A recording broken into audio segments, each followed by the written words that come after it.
What up? What up? It's your boy Trey Little. Let's get it. If you're watching this, I just want to say thanks for watching it. I'm not sure if you heard about everything going on with the cop Jaquay Williams, who was fired and let go from his job for being on TikTok talking about justice, and he was talking about just different things that he felt like needed to change, within the police system, and he was let go and fired from it. So let me know if you can see me good. Um, Let me know if y'all can see me and if y'all can hear me. Make sure you like this video. Make sure you subscribe because I'm dropping videos every single day. So we are about to get into it. Let me just get everything pulled up real quick. Am I laggy, y'all? Can y'all let me know am I lagging?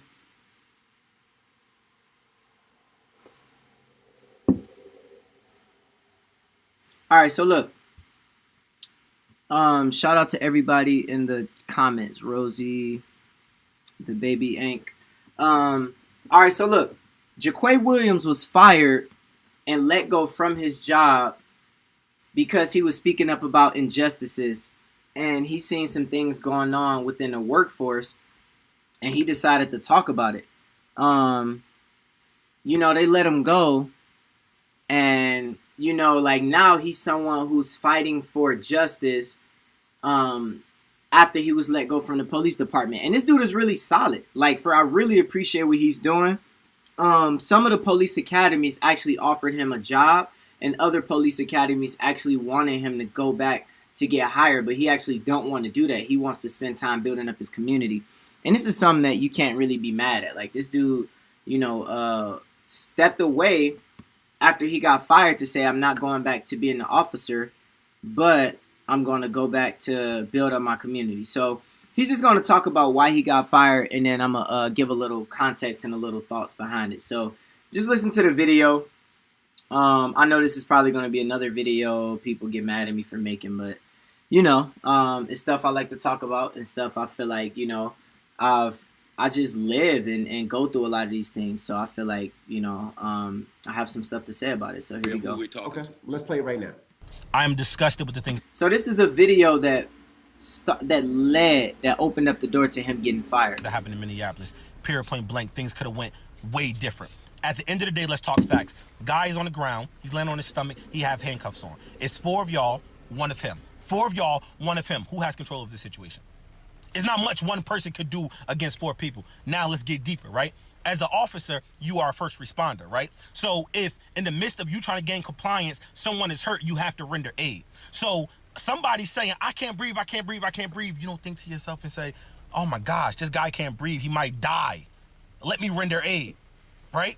Another point, officers, other officers, if you're going to be an officer that's going to stand there and not help when things go wrong, come on, like you don't see that? That's the reason I got behind this badge, right? Because I want them officers that's afraid to step up, I want to be the one to step up. If I see wrong happening, wrong is not happening in my presence, right? I'm going to check it. And that's period. Now, good morning. So that video right there led to like them doing an investigation on his TikTok page, which ended up leading to him getting fired. So, yeah, like, I feel like he was speaking the truth. He was saying that, like, George Floyd did not deserve to die regardless of, how people felt. There could have been other ways to go about it, which is fair to say. You know what I mean? Like, he didn't deserve to die. There's plenty of people in Detroit that I've seen, even if they were on drugs, they get apprehended by the police, and, they usually get taken care of and sent to, like, a medical hospital. There was two guys in my area. They wasn't black dudes, but they were white, So, but they were overdosed on heroin. One of them almost died in like the middle of the street, and almost got hit by a car. But I like helped save his life until the police got there. They got him to a medical center. I seen him recently walking through, walking past my block. And then there was another guy who crashed and ran his car into like almost my house. And me and my family took care of his daughter because he was high on heroin. And the police, they let him walk around until they like ran his paperwork and stuff like that. So he's saying, which should be obvious. I mean, people don't deserve to die over like stuff that could be presentable. So that's what he was talking about. Let me know if y'all can still see me if everything's good. I'm trying out these streams and stuff like that. All right, so then he goes on to talk about what else happened in the police force. Good morning, King.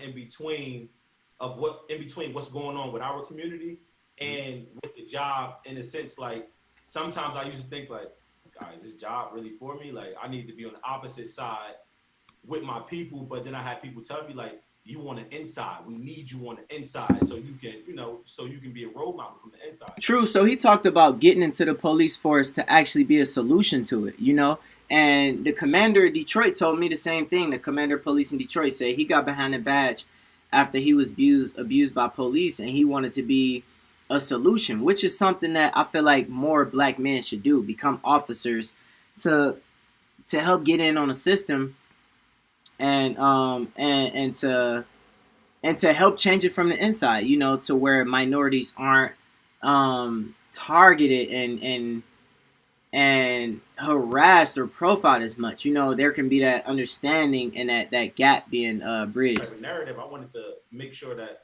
they. So going on, he talks about like I got some timestamps real quick. So over here he talks about more of the experience. Hold on, let me get to the part where I'm trying to find. All right. You could go through that department and find police officers who have done way more egregious things.